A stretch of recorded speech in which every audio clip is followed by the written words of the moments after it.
नमस्कार।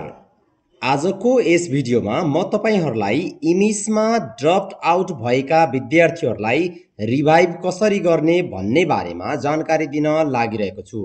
कृपया भिडियोलाई अन्तिमसम्म हेर्नुहोला।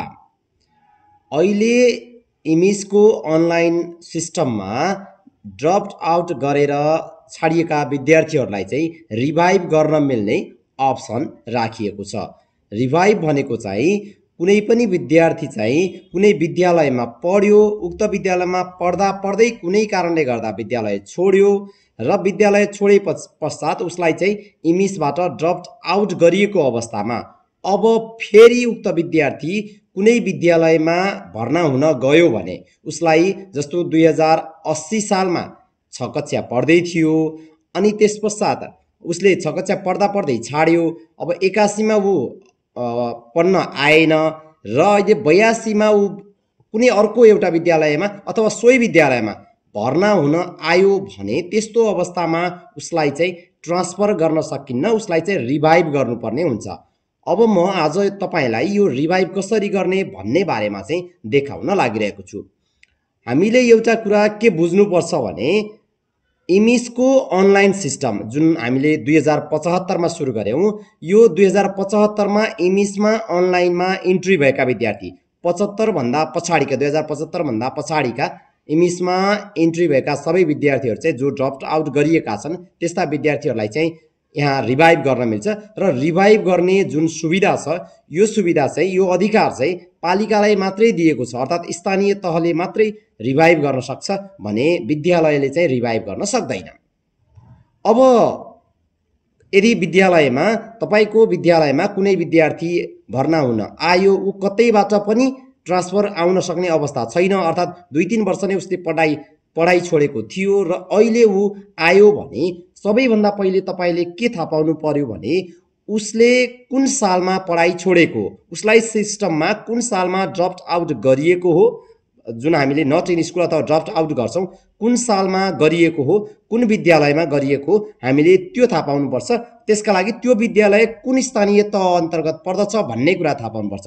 जस्तो मैले अहिले एउटा स्थानीय तहबाट चाहिँ हाम्रो स्थानीय तहमा आएको विद्यार्थी देशैभरि अन्य देशैभरि जुनसुकै पालिकामा पढेको भए पनि, मतलब जुनसुकै विद्यालयमा पढेको भए पनि पालिकामा हाम्रो पालिकामा आइसके पश्चात हामीले चाहिँ त्यसलाई चाहिँ रिभाइभ गर्न सक्छौं। अब म तपाईहरुलाई रिभाइभ गरेर देखाउँछु।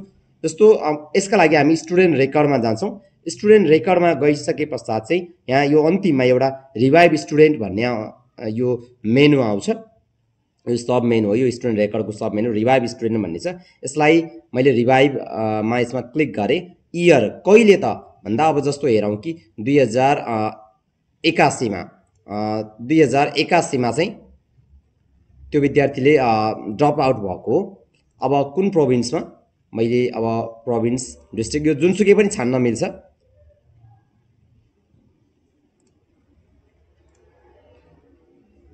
अब यहाँनिर उक्त पालिका भरिका सबै विद्यार्थीहरु चाहिँ यहाँ देखाएको छ, जो ड्रप्ड आउट गरिएका भएका विद्यार्थीहरु यहाँ देखाएको छ।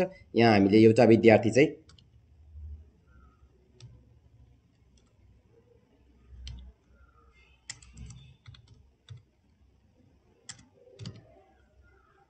खोज्न लागिरहेका छौं। यो 81 मा हैन रहेछ, अघिल्लो साल रहेछ, 80 सालमा रहेछ है। 80 सालमा खोजे मैले, 80 सालमा खोजे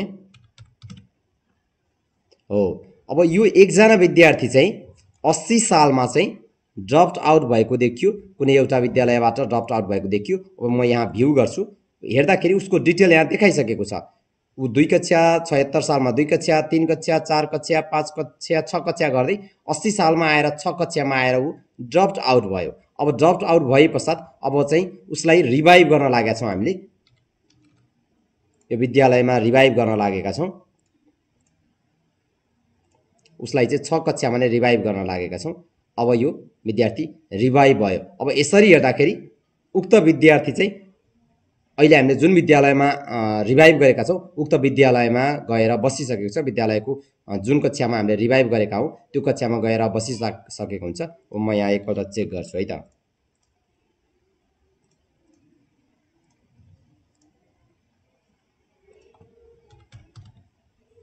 ल हेर्नुहोस्, अघि मैले जुन विद्यार्थीलाई चाहिँ यहाँ रिभाइभ गरेको थिएँ त्यो विद्यार्थी चाहिँ यहाँ अहिले यो रिभाइभ गरिएको विद्यालयमा चाहिँ आइसकेको छ। यसमा हामीले एउटा बुझ्नुपर्ने कुरा चाहिँ त्यो विद्यार्थी पहिला कुन चाहिँ विद्यालय अर्थात् कहाँबाट ड्रप आउट भएको त्यो स्थानीय तहमा गएर हामीले खोज्ने हो।